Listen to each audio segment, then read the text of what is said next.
Urdu cover के मुअज़्ज़िज़ दोस्तों, मैं हूं माजिद मलिक और आप तमाम देखने और सुनने वालों को अस्सलाम वालेकुम। नाज़रीन ग्रामी, हमारा ये ईमान है कि दुनिया में एक वक्त ऐसा आएगा जब अल्लाह ताला अपने इज़्न से इसराफील अलैहिस्सलाम को जिंदा फरमाएगा और सूर को पैदा करके उसे फूंकने का हुक्म देगा। लिहाजा अल्लाह के हुक्म के मुताबिक इसराफील अलैहिस्सलाम सूर फूंकेंगे और सूर फूंकते ही तमाम अव्वलीन व आखरीन, मलाइका, जिन, इंस और हैवानात अल्लाह के हजूर एक मैदान में पेश हो जाएंगे जिसे हम मैदान हशर कहते हैं। ये मैदान हशर मुल्क शाम की जमीन पर कायम होगा, जिसकी जमीन ऐसी हमवार होगी कि एक किनारे पर राई का दाना गिर जाए तो दूसरे किनारे से बाआसानी दिखाई देगा। आज की मुंतखब शुदा वीडियो में हम उसी मैदान हशर का तज़किरा करेंगे और बताएंगे कि किस तरह सारी दुनिया शफात की खातिर दर बदर फिरेगी। दोस्तों, अहादीस के मुताबिक मैदान हशर में सूरज की गर्मी के अलावा भी बेशुमार तकालीफ और सख्तियां होंगी जिनको लोग पूरा एक साल बर्दाश्त करेंगे।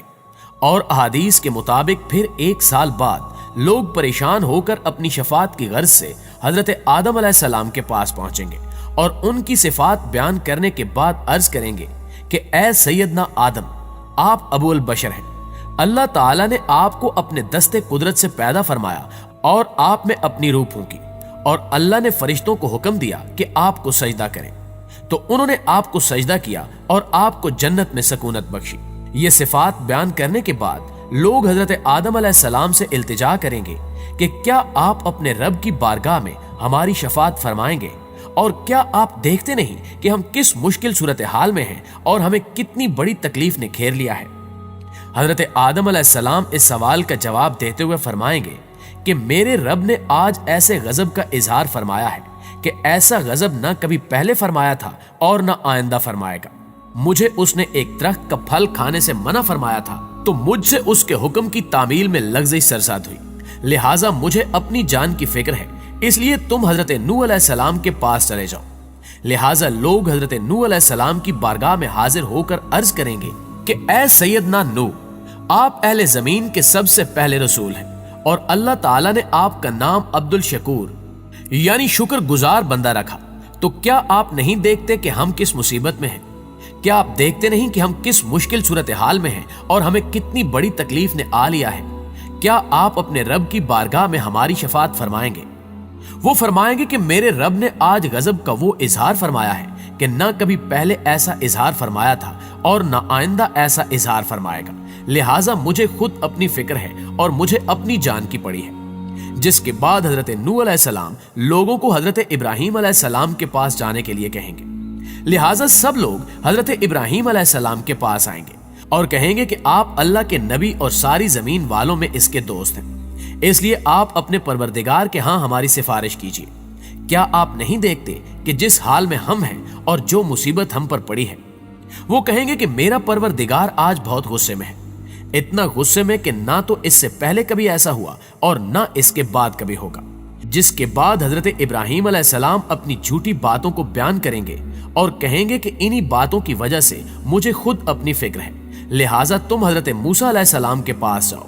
जिसके बाद वो लोग मूसा अलैहिस्सलाम के पास जाएंगे और कहेंगे कि ए मूसा अलैहिस्सलाम,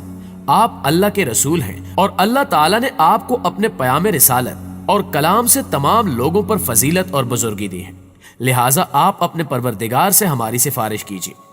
क्या आप नहीं देखते कि हम जिस हाल में हैं और जो मुसीबत हम पर पड़ी है? मूसा अलैहिस्सलाम उनसे कहेंगे कि आज मेरा रब ऐसे गुस्से में है कि इतना गुस्से में ना इससे पहले कभी हुआ और ना इसके बाद कभी होगा, और मैंने दुनिया में एक शख्स को कत्ल किया था जिसका मुझे हुक्म ना था, इसलिए मुझे अपनी फिक्र पड़ी है, लिहाजा तुम हजरत ईसा अलैहिस्सलाम के पास जाओ। जिसके बाद वो हजरत ईसा अलैहिस्सलाम के पास आएंगे और कहेंगे कि ए ईसा, आप अल्लाह के रसूल हैं और आपने माँ की गोद में लोगों से बातें की और आप अल्लाह का वो कलमा है जिसको उसने मरियम की तरफ डाला था और उसी की तरफ से रूह है, लिहाजा आप अपने रब से हमारी सिफारिश कीजिए। क्या आप नहीं देखते कि हम किस हाल में हैं और कितनी बड़ी मुसीबत हम पर पड़ी है? ईसा अलैहिस्सलाम उनसे कहेंगे कि आज मेरा रब बहुत गुस्से में है, इतना गुस्से में कि ना इससे पहले कभी देखा था और ना कभी इसके बाद देखूंगा, मुझे तो खुद अपनी फिक्र है, लिहाजा तुम हजरत मोहम्मद सल्लल्लाहु अलैहि वसल्लम के पास जाओ। नाज़रीन ग्रामी, लिहाजा अब मखलूक हजरत मोहम्मद सल्लल्लाहु अलैहि वसल्लम के पास आएगी اور سب کہیں گے کہ آپ خدا کے رسول اور خاتم الانبیاء ہیں اور آپ کے سر پر کوئی گناہ نہیں ہے، اس لیے آپ صلی اللہ علیہ وآلہ وسلم اپنے پروردگار سے ہماری سفارش کر دیجئے۔ آپ صلی اللہ علیہ وآلہ وسلم عرش کے پاس آئیں گے اور اذن طلب کریں گے، پھر جب اذن ہوگا تو آپ سجدے میں گر پڑیں گے۔ آپ صلی اللہ علیہ وآلہ وسلم دیر تک سجدے میں رہیں گے، پھر آواز آئے گی کہ اے محمد سر اٹھاؤ، جو کہو گے سب سنا جائے گا اور جو مانگو گے دیا جائے گا، شفاعت کرو قبول کی جائے گی۔ آپ صلی اللہ علیہ وآلہ وسلم عرض کریں گے الہی امتی امتی، حکم ہوگا جاؤ، جس کے دل میں جو کے دانے کے برابر بھی ایمان ہوگا اس کو نجات ہے۔ آپ صلی اللہ علیہ وآلہ وسلم خوش ہو جائیں گے اور اس کی تعمیل کر کے پھر حمد و ثنا کریں گے اور سجدے میں گر پڑیں گے۔ پھر صدائے غیب آئے گی، اے محمد سر اٹھاؤ، کہو سنا جائے گا، مانگو عطا کیا جائے گا، شفاعت کرو قبول ہوگی۔ آپ صلی اللہ علیہ وآلہ وسلم عرض کریں گے الہی امتی امتی، حکم ہوگا کہ جاؤ، جس کے دل میں رائی کے دانے کے برابر بھی ایمان ہوگا وہ بخشا جائے گا۔ غرض تیسری مرتبہ بھی آپ صلی اللہ علیہ وآلہ وسلم سجدے میں جا کر پھر امت کی بخشش کے لیے کہیں گے، اور اس بار رائی کے سب سے چھوٹے دانے کے برابر ایمان والے شخص کی بھی بخشش کروا لیں گے۔ آخر میں آپ صلی اللہ علیہ وآلہ وسلم ایک مرتبہ پھر سجدے میں جائیں گے اور پھر ویسی ہی ندا آئے گی۔ آپ صلی اللہ علیہ وآلہ وسلم فرمائیں گے کہ جس نے تیری یکتائی کی گواہی دی یعنی لا الہ الا اللہ کہا اسے بھی بخش دے، تو صدا آئے گی کہ اس کا اختیار تمہیں نہیں، لیکن مجھے اپنی کبریائی اور عظمت و جبروت کی قسم، دوزخ سے ہر اس شخص کو نکال دوں گا جس نے مجھے ایک کہا اور اپنے لیے دوسرا معبود نہیں بنایا۔ اس طرح تمام مسلمانوں کو آپ صلی اللہ علیہ وآلہ وسلم کی شفاعت نصیب ہو جائے گی۔ دوستو، اگر ہم میدان حشر کے منظر کی بات کریں تو احادیث میں ملتا ہے کہ روز محشر زمین و آسمان کی سب مخلوق، فرشتے، جنات، انسان، شیاطین، جانور، پرندے تمام اکٹھے ہوں گے۔ پھر سورج طلوع ہوگا اور اس کی تپش پہلے سے دوگنی ہوگی اور اس کی حرارت میں موجود کمی دور ہو جائے گی۔ سورج لوگوں کے سروں پر ایک کمان کے فاصلے کے برابر آ جائے گا۔ اس وقت عرش الہی کے سائے کے سوا کہیں سایہ نہیں ہوگا اور اس کے سائے میں ابرار ہوں گے۔ سورج کی شدید تپش کے باعث ہر جاندار زبردست دکھ اور مشکل میں ہوگا اور لوگ ایک دوسرے کو ہٹائیں گے تاکہ ہجوم کم ہو، جبکہ اس وقت لوگ اللہ تعالیٰ کے سامنے حاضری کے خیال سے انتہائی شرمندہ اور ذلیل ہوں گے۔ اور یہی وہ وقت ہوگا جب سورج کی حرارت، سانسوں کی گرمی، دلوں میں پشیمانی کی آگ اور زبردست خوف و ہراس ہوگا اور ہر ایک بال سے پسینہ بہنا شروع ہوگا، یہاں تک کہ وہ قیامت کے میدان میں پانی کی طرح بھر جائے گا اور ان کے جسم بقدرے گناہ پسینے میں ڈوبے ہوں گے، جبکہ بعض گھٹنوں تک، بعض کمر تک، بعض کانوں کی لو تک اور بعض پورے کے پورے پسینے میں ڈوبے ہوں گے۔ حضرت ابن عمر سے روایت ہے کہ حضور صلی اللہ علیہ وآلہ وسلم نے فرمایا کہ لوگ بارگاہ الہی میں کھڑے ہوں گے، یہاں تک کہ بعض لوگ کانوں تک پسینے میں غرق ہوں گے۔ اس وقت تمام ستارے بکھر جائیں گے اور سورج چاند کی روشنی ختم ہونے کے باعث زمین اندھیرے میں ڈوب جائے گی، اور اس حالت میں آسمان اپنی تمام تر عظمت کے باوجود پھٹ جائے گا۔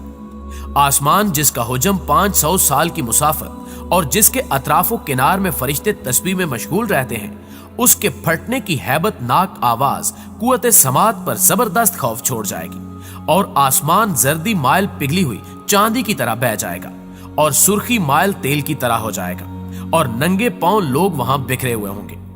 ارشاد نبوی ہے کہ لوگ ننگے پاؤں ننگے بدن اٹھیں گے اور اپنے پسینے میں کانوں کی لوؤں تک ڈوبے ہوں گے۔ ام المومنین حضرت سعودہ رضی اللہ تعالی عنہا نے عرض کیا کہ یا رسول اللہ صلی اللہ علیہ وآلہ وسلم، کیا عبرتناک منظر ہوگا کہ ہم ایک دوسرے کو ننگا دیکھیں گے؟ آپ نے فرمایا کہ کسی کو ہوش نہ ہوگا۔ اس دن لوگ ننگے ہوں گے اور ہر کسی کو اپنی پڑی ہوگی اور کسی کو دیکھنے کا ہوش تک نہ ہوگا، جبکہ لوگ مختلف حالتوں میں چل رہے ہوں گے، کوئی پیٹ کے کوئی منہ کے بل چل رہا ہوگا، مگر ہوش میں نہ ہوں گے کہ کسی کی طرف توجہ کر سکیں۔ ناظرین گرامی، اس تمام صورتحال کو دیکھتے ہوئے ہمیں اللہ تعالیٰ سے دعا کرنی چاہیے کہ جب تک ہم جئیں تب تک ہمیں اسلامی اصولوں پر عمل کرنے کی توفیق عطا فرمائے اور آخر میں ہمارا خاتمہ ایمان پر فرمائے۔ آمین ثم آمین۔